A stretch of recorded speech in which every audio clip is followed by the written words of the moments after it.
welcome to my channel. Currently, I am in beautiful Argentina. It is a little bit gloomy outside right now, but it's been amazing. I've been here for the last 8 weeks, and this is my last day here. I'm a little bit sad to leave, but excited to go home for Thanksgiving. Since I'm in Argentina, I want to kind of go over some of my recommendations or things I've learned during this trip. So stay tuned, and hopefully it'll be helpful if you want to come to Buenos Aires. So the first thing I really want to talk about, and the thing that confused me the most, is about money.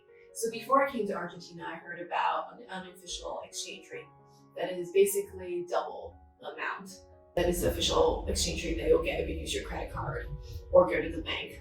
At the time, maybe 2 months ago, the unofficial exchange rate, just to kind of give you some context, the official one was 140 and the unofficial one was 280, basically double. So I think it was really important for me to kind of figure out how I could use the unofficial exchange rate, what that actually means for my everyday usage, and yeah, I was just super nervous about it. So the unofficial exchange rate, I actually don't really know the history about it, but I'll definitely look it up and add some links later. But everyone uses it. So it is definitely in a gray area. It's not a rate given by official banks or anything, but it is something that's super common that if you go to a really nice restaurant and you don't have pesos, you can use US dollars on the unofficial rate and be able to pay for your meal. That was really shocking to me. So it's almost like the unofficial exchange rate is widely accepted. I believe there's actually a law that's going to be in place where in order to kind of encourage tourism spending here in Argentina, credit cards will actually provide the unofficial exchange rate instead of the official exchange rate. However, even though the law has been active for a week, I haven't seen anything about it yet,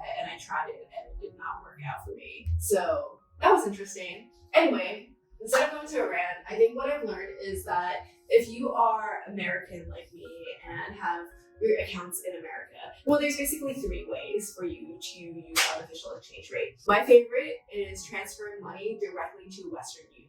Western Union here is a little bit different than banks. You see them everywhere. However, if you go to a bigger Western Union, you should be able to send yourself money and be able to withdraw them in pesos. There is something weird. There are tons of Western Unions around, but not all Western Unions are the same. Some of the smaller Western Unions won't be able to provide you with the amount of money you have transferred yourself in pesos. For example, the first time I did this, I transferred myself $200 US into pesos, which at that time, I don't know, equated to maybe 56,000 pesos. I went to 2 or 3 Western Unions and they didn't have enough money to give me that amount of pesos. And so it took me a long time, but I figured out that if you go to a mall, or actually typically just malls or bigger Western Unions, they typically have money to give you what you need. All you need to do is transfer your money to yourself online and bring your passport and show them the receipt of your transfer. They'll ask you some information like your telephone number and your address here, and ta-da, you'll get, actually, the Western Union exchange rate is a little bit better than the dollar blue exchange rate. So you actually get a little bit more. So when the unofficial exchange rate was around 280, I actually got 305 at Western Union. The next method to get money is through cambio houses. So the easiest way to do this for me is to just go on Google and just type in cambio, and you'll see a lot of different cambio houses there.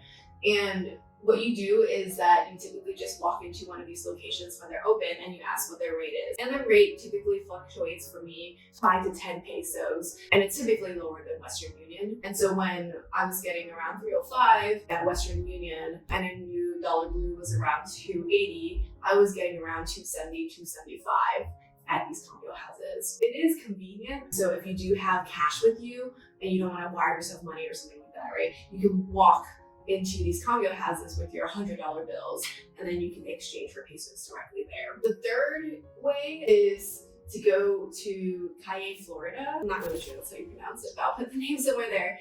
And there are tons of people there just saying cambio, cambio, cambio.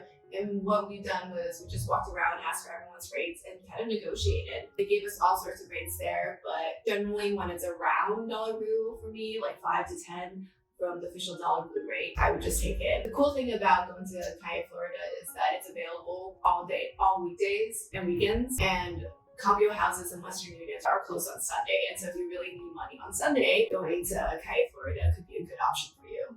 I think I learned a lot about living in Buenos Aires and dealing with all the particular money differences from the United States. I've never lived in a place where there was hyperinflation, where prices, no one posts their prices online. You have to kind of WhatsApp like massage therapists or nail salons to figure out what the prices are, because it makes sense for them to put their prices online because it changes all the time. I never really lived in a cash-based society either. I'm so used to carrying my credit card everywhere and not having to really worry about how much money I'm carrying around and whether or not I can purchase that item because of the physical amount of money I have. I also never lived in a society where things are purchased in the thousands, but you have $100 bills.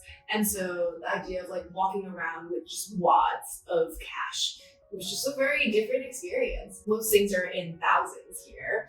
And one time I went to Western Union and they ran out of $1,000 bills, $500 bills, $200 bills, and they gave me everything in $100 bills. It was just so funny going to a really nice restaurant and paying like $6,000 meal with $100 bills and just counting it out. I've also never experienced banks just running out of money. It was shocking to me to go to Western Union being like, we can't fulfill $200 US in pesos. Sorry, you have to try a different place. And then going place after place and just being told the same. I think that was particularly shocking to me. I do think that I've learned a lot about myself and about how I personally think about money and how reliant I have on a credit card system, knowing that there is a backup versus, here if I don't carry enough cash, there's no options really for me. I guess technically there are options. I can use my credit card and pay the official rate, but it just feels a little bit different and it's just a very interesting experience. All right, I'm gonna stop going on this rant, but I do think the money thing is really particularly interesting in Argentina and something to get a really experience and think about before you come. All right, let's move on to the next topic. Second thing I kind of really want to talk about is something that I kind of discovered for myself about how to really explore. I've only discovered this in the last few weeks,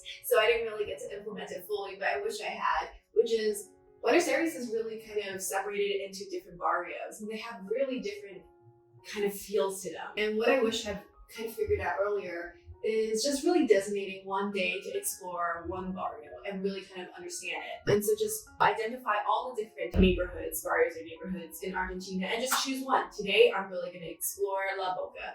Today, I'm really going to explore Belgrano. Today, I'm going to explore Recoleta. And I think that you'll get a lot of it, better feel of where you are in the city and just the differences in characteristics of each of these neighborhoods. I wish I'd done that earlier, but I'm really glad that I figured that out and just had a really exciting time just wandering around and just like accidentally encountering different situations. I was in Puerto Madero, I can't pronounce the word, and just wandered into kind of a water skiing competition out of the blue. And just kind of walking through the neighborhood, seeing what it's like to live in kind of more of a modern side of Buenos Aires next to the water, which is very different than kind of some of the other neighborhoods like Amagro and things like that. I've had a lot of fun exploring this way, and hopefully that tip will be helpful for you. And the last thing is I just want to give you some recommendations on things that I really enjoy. I think everyone probably likes different things, but these are just kind of my highlights. I'll just start with tango. I mean, I am a tango dancer. It is something I truly enjoy, but I think what is really cool here is that there's just so much tango and tango in different forms. There's dancing, which is just amazing dancing here. Multiple places a night if you're a tango dancer. And if you're not, maybe it'll be fun. I'm not sure it'll be fun to go and watch, but it is a very different atmosphere here and it's very cool. The second thing is kind of tango orchestra music. There's just so many amazing live music kind of places here that you can see different types of live music, different types of improvisation that I just really don't have the same breadth of exposure in the United States. There's also a difference between kind of tango dancing for show versus tango dancing socially, and just kind of exploring those two sides here was really interesting to me, and I'm really glad I had that opportunity. So, I highly recommend, I'm a little biased on this, but tango was really fun here. I would really recommend checking out Theater Cologne. I am not the most informed person regarding operas and ballets and whatnot, but Theater Cologne is beautiful. It is the second best opera house. I don't know if this is true, but I think I heard someone say that. And it's just super beautiful and super grand and a little bit out of this world. I would recommend that if your budget allows, go and see a show. They have seats in all kind of price ranges because there's so many balconies. I feel like the cheapest seats are like $10 US, and the fanciest seats, which shocked me, but at that time when I was purchasing tickets at maybe around the 280 exchange rate, I think that the best seats in the house were $50 US, which is amazing. Think about how much we pay for concert tickets in the US. I just think it's an incredible experience and I highly recommend it. What else do I recommend? Tango, theater Cologne, just walking around, eating. I ate a lot of awesome food. I feel a little bit privileged in growing up in Portland and in New York and having great food, but there's a lot of fun food here. There's a lot of fusion that I haven't had before. The Peruvian Japanese fusion is really unique here for me personally. There's a lot of I went to this place where it's like an Argentine Asian fusion that's been really cool. There's a lot of, if you love meat, there's just so many places to have different kinds of meats here. And food scene is pretty great here. I would highly recommend it. I don't know what else to say. I think I really enjoyed my time here in Buenos Aires. I think for me, especially the people here, just so kind and considerate and open to just hanging out and meeting foreigners and just getting, welcoming us to Argentina. Definitely looking forward to coming back. Well, that's all I got. I'm not sure any of this is helpful, but just wanted to share a little bit about my experiences and things that I've learned. So thank you for watching. And yay to my first vlog, whatever this is. Thank you.